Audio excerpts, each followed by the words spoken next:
Okay, Scott Newman here for pganewman, and today I want to talk a little bit about what we do in the golf swing with our hands and our arms to get the club face to rotate through so that we get the distance and the accuracy that we're looking for.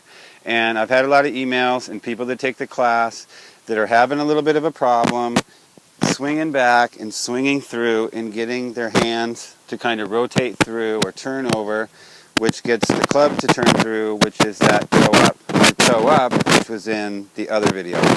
So what I want to do is I just want to explain something to you, something that you do every day or every other day, or you've done it 1,000 times, and that's making a sandwich, spread and butter. So I call it spread the butter, and you'll make a good golf swing. So if I had a knife in my hand and I've got butter on this side, and I'm going to spread it on the bread, then I've got to rotate my hand over, right? I'm not going to make a sandwich like this or put the bread up here and flap at it, and that's what a lot of people do in this swing. So if you can incorporate this kind of a concept of making a sandwich with the golf club, and you've got some bread on this side of you, it's going to do the correct motion with the hands. So if I was going to make a swing and I've got bread here, I want to spread the butter, right? I don't want to get my hands flipping at it to do this kind of a thing where I'm going to miss the bread. And if it was my left hand, I'm going to swing down and spread the butter this way. I'm not going to flick my hands at it this way, trying to get the bread up here and make a sandwich like that. Take forever to make a sandwich, and I like to eat. So it's the same thing with the golf club. When I'm taking my swing and I go to hit the ball, I want my hands to turn over. I don't want to flip them.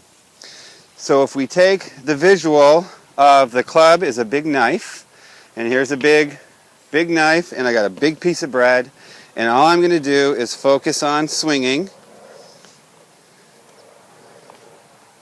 and I'm really going to focus on this side of the ball, because this side of the ball in the swing is just as important as this side. So you don't want to give up at the ball and never get the butter on the bread. So just think that when you take your backswing, you're coming down, and as you're hitting the ball, you've got to spread that butter on the bread. And a lot of people play golf hit, not golf swing. So they're thinking about this side of the ball. When they come down, they give up, and then you get this chicken wing, and you get your hand underneath, your right hand underneath, and you're not getting this rotation. So if you think about the club's a knife, I'm going to swing back, and I got to spread the butter on the bread. That's going to help you get the correct kind of motion in the club. It's going to get the club face over. You're going to get the distance, true left of the club, all that stuff. It's going to help you out. So let me know how it goes. Email me, pganewman.com. Have a good time practicing.